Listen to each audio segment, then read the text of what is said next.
I'd like to introduce Nick Rees-Roberts, who's giving the second talk today, this afternoon, which is on more contemporary, recent fashion film. And I'm particularly happy that Nick is here to talk to us because I think he really exemplifies a kind of crossover or interdisciplinary approach in his scholarship that seems very appropriate. So he comes from a film background, but has written about film, also about fashion, publishing and fashion theory, as well as his forthcoming book, and about gender and sexuality. And also has crossed over in the sense that he used to be a film lecturer in Britain at Bristol, and then moved to France and is now professor of media and cultural studies at the Sorbonne Nouvelle in Paris. So I think that kind of breadth and fluidity is very exciting for this project. And so thank you so much. I think I said earlier that your book's coming out December this year with Bloomsbury, and I guess some of your talk today is based on some of that, so we look forward to it very much. Thank you. Thank you, Caroline.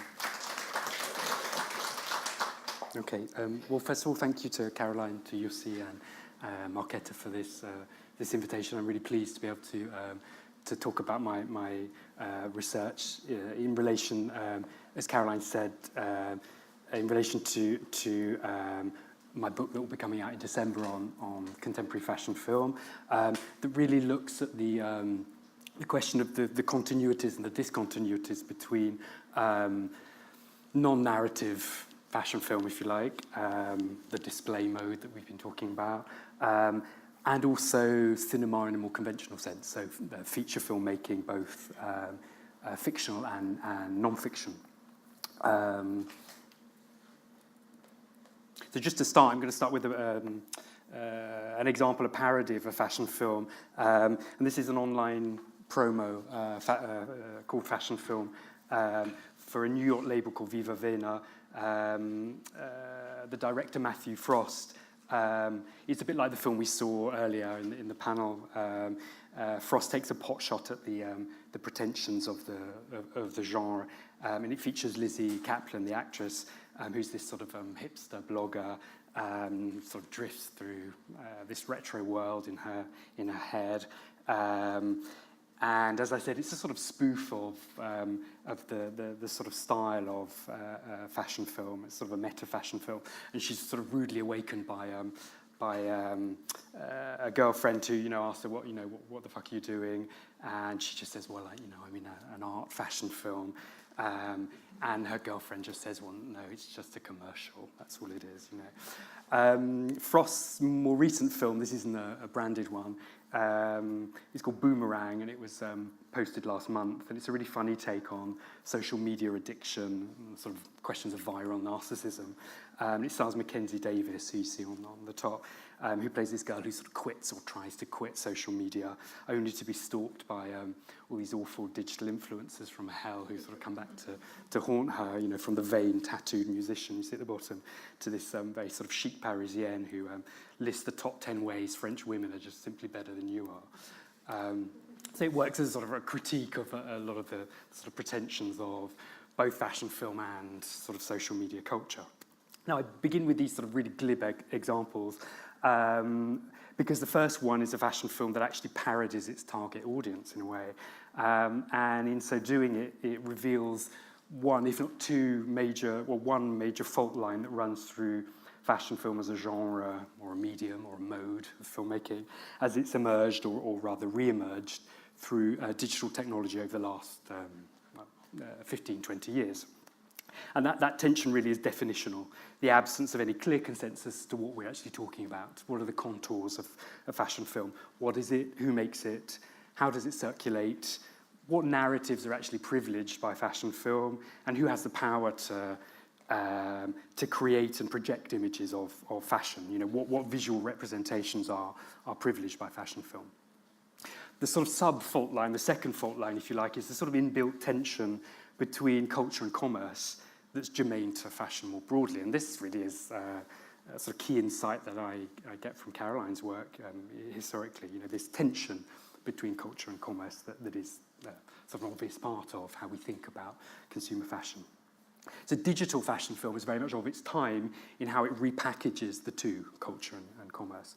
And what's interesting both conceptually and historically really is how fashion film functions as marketing and promotion in an obvious sense, but also how it functions potentially, not all the time obviously, as a vehicle for social critique or forms of artistic experimentation.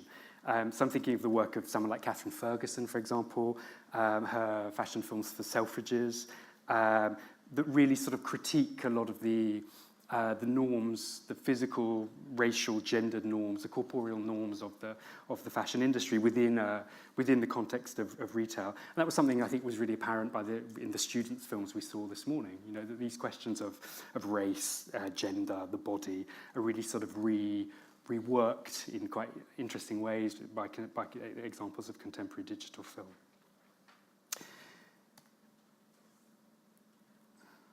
Sorry, those are just shots of Catherine Ferguson's work for films projects that interrogate the norms of the industry in a sort of more critical way for Selfridges. So strategies of covert promotion through branded entertainment, like the sort of short arty films that Matthew Frost parodied, have become a key component of today's fashion media. Online image sharing culture from platforms like Instagram or Pinterest, obviously, or through looping video apps like Twitter's now defunct platform Vine, have participated in this gradual transformation of fashion from what was a formerly elitist activity for those in the know to a sort of popular wing of the global entertainment industry. And I think, again, that reiterates some of what was said in the panel this morning, that we are talking about fashion as a sort of form of fashion film, as a form of entertainment. Pop culture, too, is now enamored with fashion film, or the fashion film, if you like. The recent proliferation of fiction films, biopics, TV series, behind-the-scenes documentaries, other factual formats that document fashion as both industry and culture testify to the emergence of an increasingly fashion-literate public, or fashion-literate publics, both on and offline. Now, the paradox of my title really is precisely the absence of any consensus as to the contours of fashion film. What are we actually talking about? And in my book, what I'm trying to do in my research is to argue, rather than give a sort of prescriptive account of what fashion film is to suggest that this tension is actually productive, both creatively and commercially. By interweaving short form, promotional film, if you like, with narrative feature film, I argue that the standard definition of fashion film is a discrete textual form of moving image that evolved as a sort of minor form of filmmaking through the 20th century to display fashionable clothing, this display mode, has been challenged by the expansion of digital media convergence and the increasing importance to fashion brands of an online social media video content that is both immersive and interactive. However, do all of these different audiovisual formats really come under the umbrella of fashion film? And also the sort of subsequent question is how different audiences, consumers obviously, but also commentators, journalists, practitioners, critics, academics, how do they use and understand the term? So is fashion film synonymous with the or a fashion film? And to address the question that I sort of had to answer whenever I tried to explain to people outside fashion or academia, real people, if you like, what I worked on, I'd say that I'm writing a book on fashion film, and they'd say, well, that's interesting, but what is it? And so I was always confronted with this question of defining fashion film. So fashion film is primarily understood by those within the industry to, sorry, it hasn't gone off, it's just a black screen. Sorry, I just wonder what was going on there. I can show you, well, shall I leave that? And then you've got something to look at while I talk. Marion Cotillard. So fashion film is primarily understood by those within the industry to refer to the production of online video content and branded entertainment, commissioned by designer labels and fashion houses as a promotional tool. It's seen as an integral part of today's network culture, as a type of spreadable media content, to borrow the terms that were first put into circulation by media theorist Henry Jenkins. In short, obviously, the underlying creative purpose is to make a moving image statement of or about fashion. With the increased consumption of online video since, well, the start of the last decade, fashion houses have really, in effect, morphed into production studios, that produce both material objects, fashion as an object, and digital content. And obviously the advantage of producing a viral is a short fashion film is its cost. You know, they're generally cheap, anywhere up to, you know, $10,000, I guess. Unless obviously a star or a director is involved. Though, let's not forget, they also have relatively limited audiences. There's relatively limited exposure online. As few as 15 or 20,000 views on YouTube for many fashion films, which is not enormous amount in terms of brand strategy. So obviously their qualitative value lies in a sense in their cultural capital as tools, as vehicles for branded entertainment. A schematic overview might differentiate then historically between the sort of big budget commercials on the big budget fashion films, campaign films made by, you know, A-list famous film directors, so David Lynch here for Dior, or often prestigious photographers, you know, trying out film for the leading fashion houses that are rolled out as part of larger advertising campaigns in stores and online. So we might differentiate between that wing historically of 21st century fashion film from the sort of lo-fi promos more often made by emerging filmmakers to display the collections of often up-and-coming designers and sometimes to replace the runway show, obviously. So just in a nutshell, if you like, today's fashion films are generally produced, just to think about fashion film as production, by brands, designers, from, you know, Louis Vuitton to Alexander Wang, by brands, by media, editorial context from Vogue, Days Digital to Nowness, as we saw earlier, or by retail, both on and offline.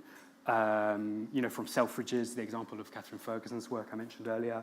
So from Selfridges to Mr. Porter's editorial moving image, or ASOS even, you know, and retail uses moving image in really quite interesting ways to reinvent how fashion is displayed more practically online. So that commercial triangulation of brand, media, retail is really just key to an understanding of the production context of moving image within the fashion industry today. So while still there are brands, big brands, making seasonal campaign films in a really traditional sense, we tend more often to think of fashion film in its current digital form as a sort of strand of marketing or branding more than advertising, focusing more on these are cliches, but, you know, the branded experience and how it's conveyed through moving image, be it through narrative storytelling, like the Dior ad I just showed, or through more conceptual formats. So designer Gareth Pugh has often been cited as sort of representative of that more experimental or conceptual strand of fashion film. Particularly, you know, the work he obviously has done with Ruth Hogben and others. So different voices claim different understandings of the fashion film genre. For obviously influential image maker Nick Knight, whose collaboration with Gareth Pugh last year replaced the conventional runway show with a sensorial cinematic experience at the BFI IMAX, so within the world of cinema, theatre, if you like. From that wing of the industry, fashion film is quintessentially an industry product. Not to be confused with what journalists routinely call the fashion film or a fashion film, in a much more, you know, popular sense. And, you know, there's a whole history of long-form features that narrativize fashion through fictional structures, mise en scène, you know, so stories about the world of fashion, or mise en scène, the style of the fashion look and how it's transposed or translated through narrative, and also generic conventions. You know, fashion films work in obviously different generic contexts. You know, okay, so here's just a list of really obvious examples, just to remind you. You know, historically, Funny Face from the musical, Blow Up, the Antonioni. Film emblematic of the swinging 60s, London. More recent examples, The Devil Wears Prada. That's what most people thought I was working on when I said I was writing a book on fashion film. So just to give you a sort of sense of what that label means beyond, beyond both the industry and academia. And also, perennial favourites. Perhaps my favourite is Clueless from the 1990s. So these are also seen as fashion film in a much more, popular sense. So from Hollywood blockbusters to below the radar promos, from industry documentaries, there's a vast number of them, to big brand entertainment. The 21st century fashion film, in a sense, is a slippery signifier used to denote different types or different practices of filmmaking in very different contexts with very different audiences, obviously. One of the objectives of the first section of the book, which is on digital, was to think of how we might analyse campaign advertising, editorial, and digital marketing alongside forms of narrative cinema, both art and popular, both auteur cinema and genre cinema. And I haven't obviously got time to really go through them in any detail here, but there's some really interesting examples of the fashion film in the age of post-cinema, both in the context of commodity or tourism, examples might include Sofia Coppola, but also in the context of the transmedia blockbuster, in a more traditional entertainment set context. So in the former category, you've got people like Xavier Dolan, Sofia Coppola, Tom Ford, whose collusion with the industry is obviously transparent, and Ford is, perhaps the first, designer to become a director, in a conventional sense. But there are also more critically ambivalent narratives about fashion that are accommodated by the industry, in much the same way as the documentary work of someone like Loïc Prigent, French journalist, is simultaneously critical of the industry, but also compliant with the need to accept the rules of the game to get access to the design studios, in a sense. And his book of collected tweets really sort of captures that ambivalence about the industry. It's called J'adore la mode, mais c'est tout ce que je déteste. I love fashion, but it's everything I hate. And I think that really sort of captures his ambivalence about the industry. But also, within the world of fiction film, someone like Olivier Assayas, I think, is really interesting in this context. His films Sils Maria and Personal Shopper, both with Kristen Stewart, combine critique with promotion or sort of marketing, if you like, in more interesting ways. Assayas was the son of a designer. His mother was a designer for Hermès. And both of these films were part funded by Chanel. Very little money, but Chanel, the brand provides a promotional platform, a communicational platform for the film. Personal Shopper that was in competition at Cannes, obviously. So the brand plays a really interesting role in sort of negotiating the promotion of the film as opposed to financing it. And he's also done a fashion film for Chanel with Caroline de Maigret. So he's directed virals also for the brand. But in a more sort of cynical mode, if you like, there's also the work of someone like Nicholas Winding Refn, whose film, and this is really in the world of genre, isn't it, or sort of the auteur genre, whose film The Neon Demon with Ellie Fanning critiques fashion modelling, the industry, whilst reproducing the surface glamour of advertising, employing the same aesthetic and sonic as well, the same sonic codes as his fragrance ads for Gucci or his branded films for Hennessy Cognac. So we get this interesting overlap between advertising and fiction film. And finally, in the world of the Hollywood franchise, Kingsman, I think, is a really interesting example of the creative links, the continued creative links between cinema and fashion within the world of transmedia, within the world of post-cinema. So Kingsman, I'm guessing most of you've seen these films or you know about these films.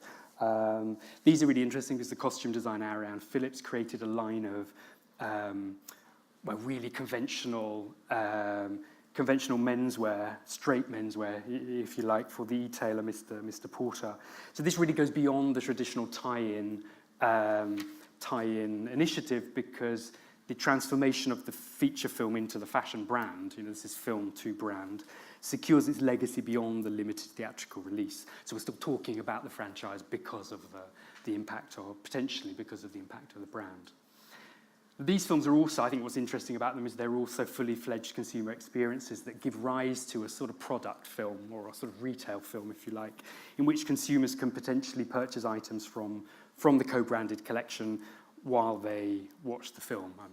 I doubt whether people are actually doing this, but that's sort of part of the commercial operation. It's a sort of a literal version of see now, buy now, within the world of feature filmmaking. Okay, so I've gone quite quickly through all those. That was just to give you a sense there's a lot more you can say about the world of the sort of feature fashion film. I just wanted to indicate the variety of moving images of consumer fashion within contemporary visual culture. So I'm going to come back to digital now.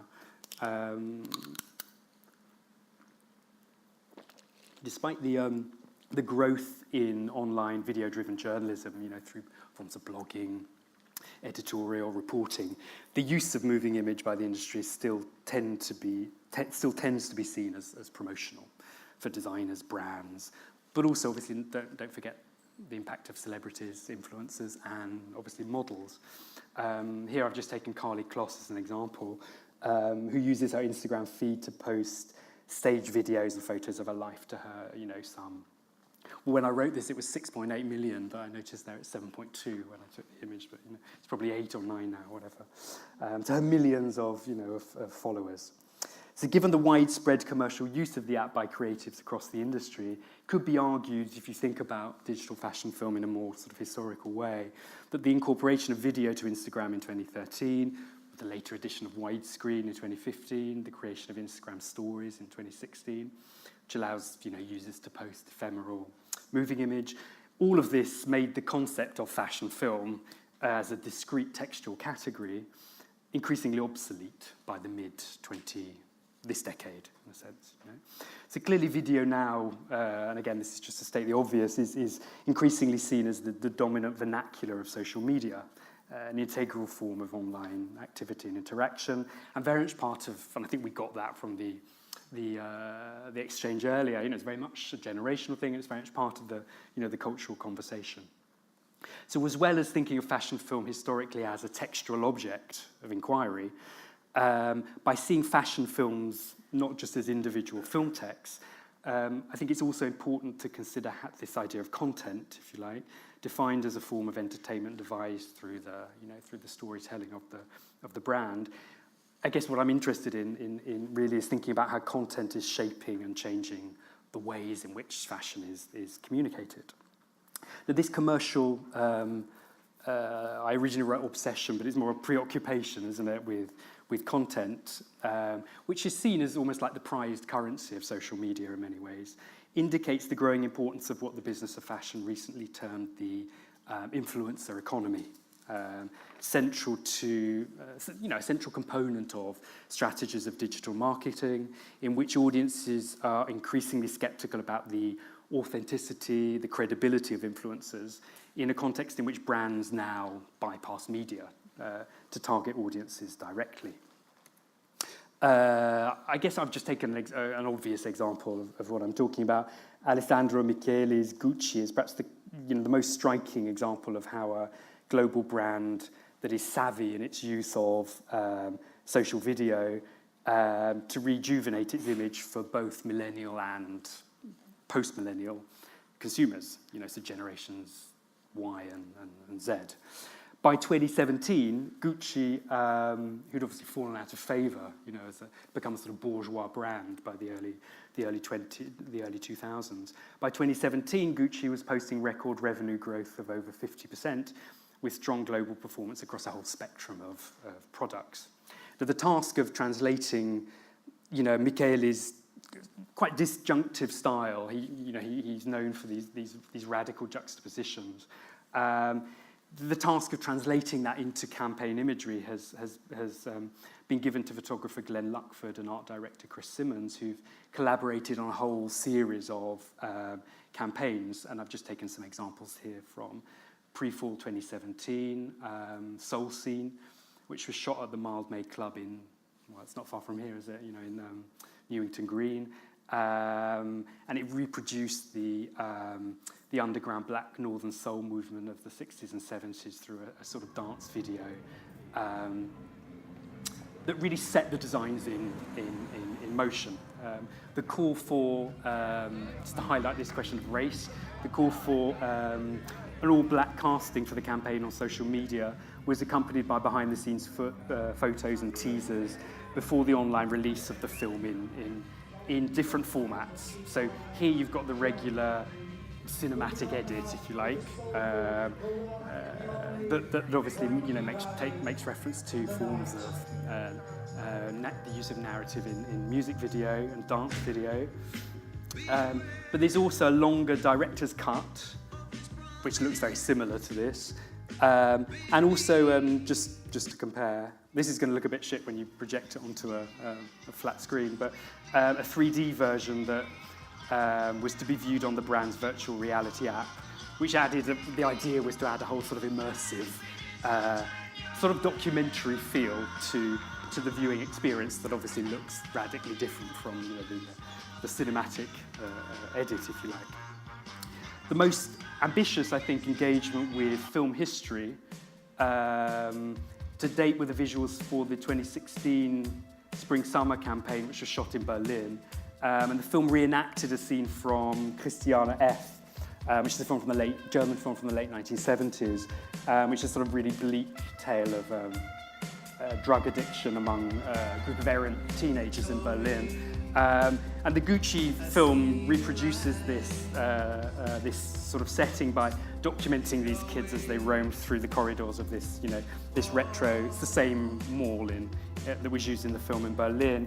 Before the end of the clip, they escape to a rooftop where you see the display of the clothes set against the sort of panoramic view of Berlin. Now, I guess what's interesting is the original scene is a montage sequence set to the music of Bowie's Heroes. And the Gucci ad retains the sort of same dynamic sense of movement of the original, but it's much less fluid. So instead of the sort of, in the original film, you've got these really amazing geometric tracking shots, this sort of fluidity that we associate with narrative, you know, realist cinema, through these long, you know, depth of field through these long corridors, as we follow these kids ransacking the mall. In the actual commercial, you know, in the ad, you've got really commercial continuity through a much quicker pace montage of shots that splice in, you know, the necessary close-ups on product. So it alternates between a sort of cinematic style, if you like, reference, you know, the influence of the film, and a promotional style, the fact we're in the world of advertising. So Gucci then, just to sort of cut a long story short, I think is a key example of the brand as media, in a sense, you know, one that's evolved from a design house, the sort of heritage house of Gucci, into a production studio under pressure to maintain a constant flow of imagery across platforms by splicing it up, rolling it out frame by frame, drip-feeding audiences' content, in a sense, is what's going on, in an attempt to sustain campaigns for the whole duration of a season. So that temporal structure, I think, is really important to how we think about, you know, how we think about the distribution of online content on social media. One of the arguments, obviously, in my book is that the term fashion film is now sort of past its sell-by date, even though, you know, the irony being, obviously, you know, for academic and publishing purposes, I'm still using it as the title, paradoxically.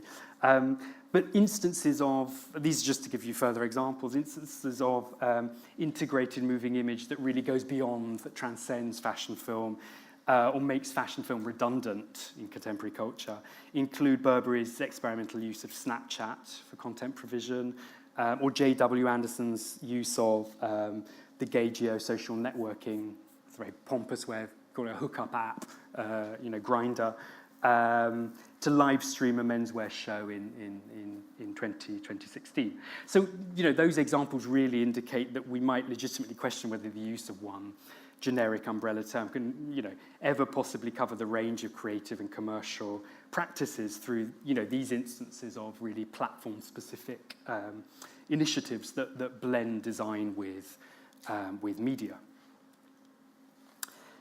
So the tension, as I was saying earlier, the tension between fashion film and the fashion film, so if you like, between the representations produced by the industry and those produced by mass media entertainment, and guess what we're seeing is a convergence of those two models, is really, what I'm arguing is that this is productive historically, because rather than charting some sort of master narrative historically, some sort of dominant model for fashion film, a non-linear reading, and I guess this is the link with media archaeology, a non-linear reading of history against the grain enables us to locate the multiple antecedents across a whole range of media, disciplines, practices, cultural and creative activities. So this parallel dimension, I'm arguing, is enabling to situate the intersecting industrial, technological, cultural, aesthetic context for thinking more conceptually about what fashion film is today in relation to what it was yesterday.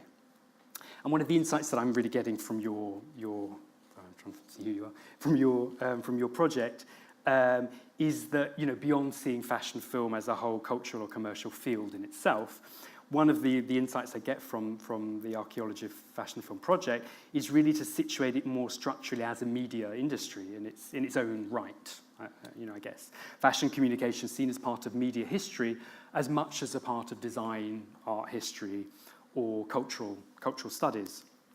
So to transpose, for example, Raymond Williams, the dominant, although you could argue this is perhaps residual by the 21st century, the dominant model has been to think of fashion first and foremost as design-led, obviously. And obviously this is, since the beginning of the late 20th century, this is waning, or has been waning under the influence of marketing, visual communications, and creative direction. If I just go back to that image, designers are now often defined as image directors in the wake of people like Hedi Slimane at Céline, or else they come from outside design. I'm thinking of, Olivier Sayat, who was the former curator, just to sort of make a link with heritage, former curator of the Musée Galera in Paris, who's now head designer at JM Western, or the appointment of Umberto Leon and Carol Lim at Kenzo, whose brand, obviously, opening ceremony was or is based in retail. So it's a redefinition of how we think about, the context is a redefinition about how we think of design and what a designer does. The concept of, again, from media archaeology, of parallax historiography, so from film scholar Thomas Elsässer, enables us to think about fashion history and media history in tandem. So fashion as entertainment and fashion film as a sort of media apparatus in many ways. And one of the sort of preoccupations of my book is with film as a sort of type of, as I've been saying, as a type of branded communication. And I look at how the luxury mega brands, like Prada, Chanel, Dior, Saint Laurent, how they manipulate history through heritage, through the visual strategies of the brand, or through passive communications via the entertainment industries. So partnerships with films, with cinema, biopics, documentaries, etc. How the brand really projects a version of itself, of its past through a genealogy of brand that's channeled through moving image, be that conventional feature filmmaking, conventional cinema, or online content. Now, the method for this, of what I'm doing, in a sense, this is why I've called this the cultural dimension. The method is cultural materialist in its attempt to conjoin culture with economy, hence the focus on, perhaps laboured, but the sort of insistent focus on promotion. In what Stuart Hall famously termed the cultural dimension, the idea that I'm quoting Stuart Hall, the material world of commodities and technologies is profoundly cultural. And I only came across that quotation, it's sort of blindingly obvious, but towards the end of writing the introduction to the book, and it seemed to sort of synthesize what I'd been doing in terms of methodology, of thinking about commodities and technologies through representation, through culture. That's to say the whole post-Fordist emphasis on consumption design, the aestheticized production of culture, in a sense. Now, I see fashion film then, to sort of conclude, as an important, and this comes back to what you were saying earlier, you see an important minor in the sort of Deleuze and Guattarian sense, the minor part of that larger cultural history. So I wonder how we might then put media archaeology and cultural studies into a more productive dialogue in relation to fashion. And this is really the conclusion. If we take media culture to be sedimented or layered, to quote Jussi Perica, both cultural studies and media archaeology share a sort of post-structuralist historiography. They both play fast and loose with orthodox teleological accounts of narratives of history, favouring counter-narratives, the marginal, the alternative histories of fashion and film. Thomas Elsässer, of course, argued in relation to new film history that the digital turn marked an epistemological switch in how it interrogates the discontinuities, and that's obviously an idea from Michel Foucault's concept of epistemic ruptures. Elsässer talks about the discontinuities, the intermedial relations, the parallel histories. So really this interdisciplinary way of thinking about the genealogy of fashion film, instead of mapping it in a sort of linear form, asks many of the same methodological questions as cultural studies did or still does. And it's really two questions that I think are important. One is, why does a specific media or type of representation emerge at a given time? So for fashion film, there's, as I said, at the start, there's been this distinction between independent labels and big designer brands. So the former, if you like, the independent designers, were early adopters. People like Gareth Pugh, Radharani, for example, took advantage of cheap technology. They drew on their own collaborations with their own milieu, their collaborations with artists, filmmakers, to visualize their designs through film. And in the recent history, if we think about how we might historicize digital fashion film, the recent history of the genres, there's this obvious difference between those films that were or are, experimental art videos, music videos, filmed editorials, and then those more mainstream iterations, the production of the global mega brands, who were by and large late adopters to fashion film, and whose content is still more attuned to traditional advertising strategy in many ways. So if you look at the films produced by the big brands from the later 2000s, it took them that long to get to fashion film. I mean, basically, often historians are, Marketa, I'm taking this idea, I think, from you. Correct me if I'm wrong, right? I think you said this, right? But or was it Caroline? I don't know. But, from Prada's adoption of use of animation, with the example of Tremble Blossoms, there was this big shift, obviously, in the production of fashion film for the large brands, and that comes relatively late. That's 2008. So from Prada's animated Tremble Blossoms, at that time, that's 10 years ago, there was often a lack of clarity in terms of communication strategies. So it was unclear as to why or how these brands are communicating fashion through the medium of film. Why invest in video? Now, obviously, all of this has changed. And I think that, again, is something I took from that discussion this morning. All of that's changed radically in 10 years. The impact of social video, social media, that obliged fashion brands, to really sort of step up their game, in a sense, from the beginning of the 2010s onwards. So it's clear that, just to sort of, to sort of summarize, that technological pressure, if you like, the Instagram effect, is really the answer to that first question. Why does or did digital fashion film develop in that way from the late 2000s onwards? And then the second question, the conditions of its existence. And, one question I was asking whilst I was researching the book is, what's fashion film for, in a sense?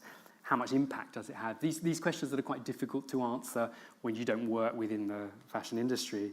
How do we qualify, how do we quantify the impact of fashion film for brands? Again, these questions of control and access are very difficult to address when you're not, when you don't have access. And this reminded me of Judith Butler's surprising question in her book, Undoing Gender, where she asked, what does gender want? So to conclude by asking, by undoing fashion, in a sense, one thing I've been trying to do in thinking about fashion film is not just as a sort of subcategory of advertising or digital marketing, but also to situate its conditions of emergence and its modes of articulation, that are really quite varied, quite broad, across a much broader spectrum of moving image within what Pamela Church-Gibson has described as, I quote, the reconfigured landscape of film, fashion and consumption. So if the paradox of fashion film is precisely this definitional instability, rather than attempt to give a sort of prescriptive or reductive account of contemporary fashion film, what I've been trying to do is to explore the critical consequences of that, precisely of that instability. Mika Ball, once paraphrasing, I think she's paraphrasing Roland Barthes, once described this type of more interdisciplinary perspective study as a way of, I quote, creating a new object that belongs to no one. And I think that these questions of contest, the contested meanings, if you like, and obviously contradiction, again, those are central tenets to the history of cultural studies. I still think they're still relevant to the various histories of fashion film that I guess we've been addressing today, and how also they might work against the more territorial or a more sort of prescriptive approach to the subject. So I will end with Ellie Fanning being slaughtered in Endymion. Thank you. That was a whirlwind tour of fashion film. So. We started with one sort of brilliant type of mapping, and then we've ended with a second brilliant type of mapping, I think, for both of digital fashion and of some methods and approaches and some of the bigger questions that this new but not new form, I think, is raising. So we do have time. Yes, we do have time for a couple of questions. I have a mic, Lynn has a mic, so we can race each other. If there are any. I can't see. Where's the question? Oh, right.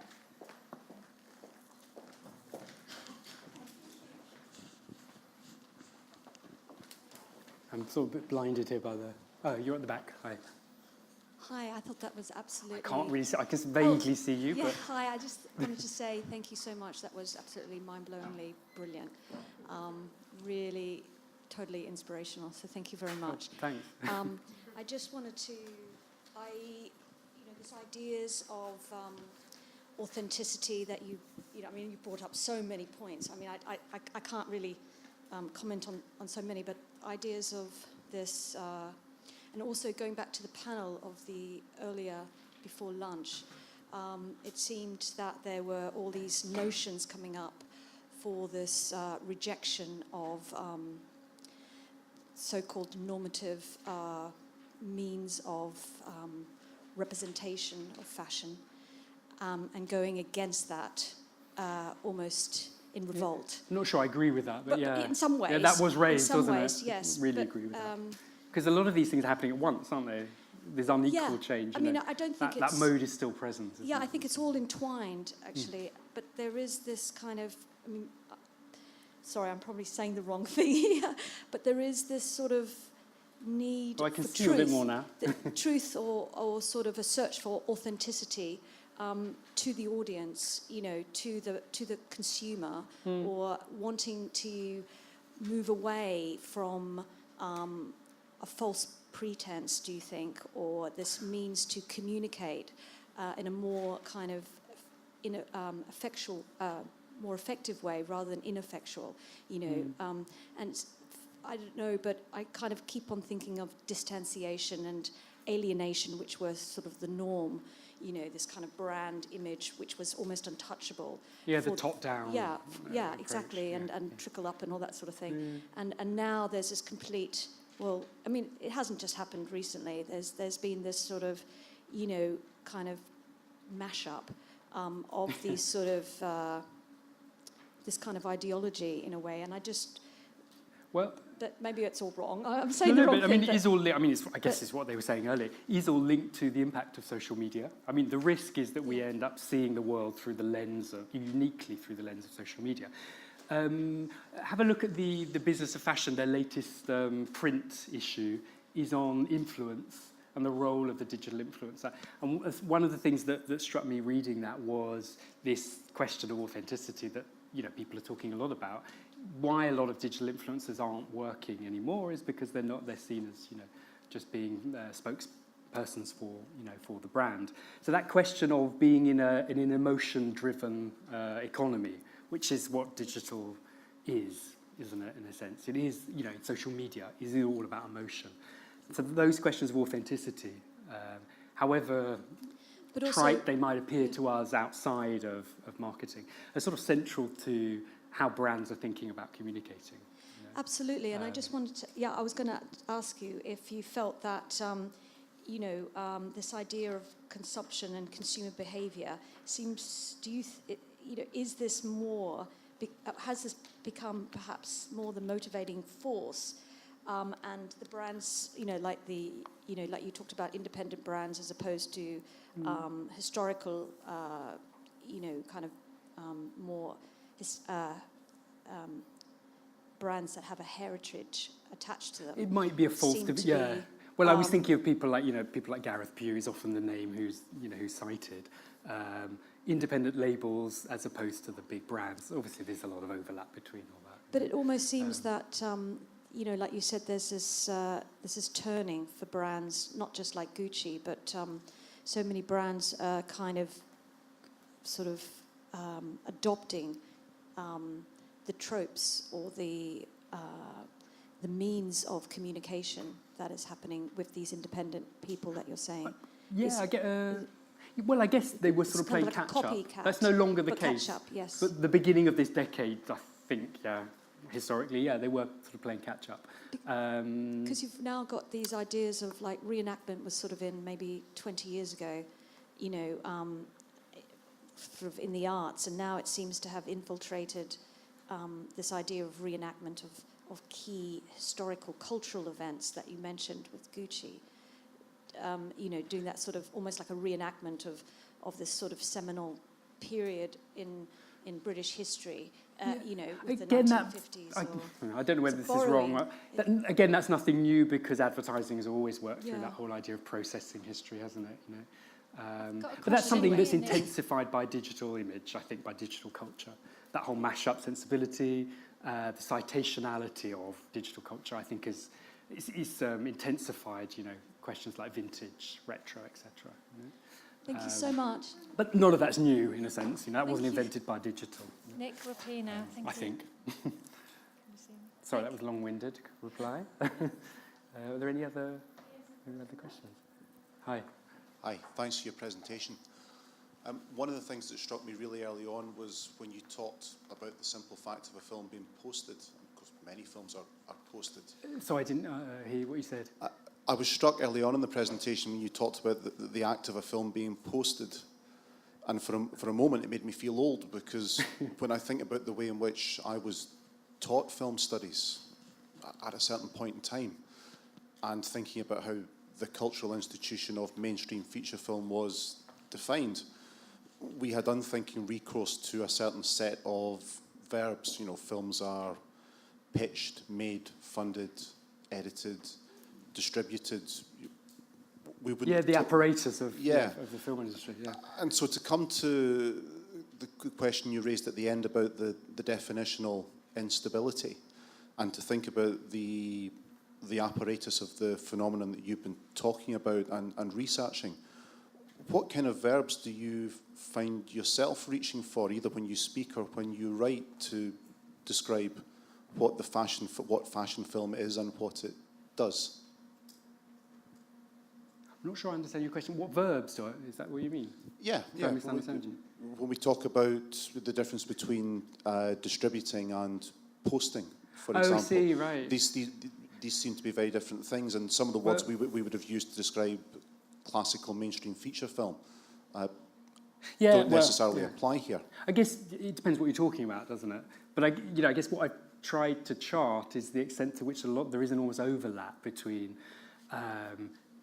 what we might conceive of as conventional filmmaking, theatrical release, etc. That's all still there, obviously, right?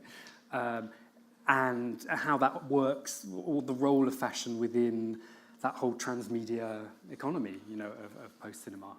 What are the relations between commodity culture and feature filmmaking? So rather than seeing the fashion film as other, what I've been trying to do is sort of trace the points of convergence between feature filmmaking and digital and post-cinema, if you like. I'm not sure I really know how to reply to your question, but I will think the verbs. Again, it depends on what we're actually talking about. I guess it's that, really. Should we, unless there are any really pressing questions, we've run a tiny bit over, so I think we should say thank you so much, Thank you very and we much, can raise them again in the front.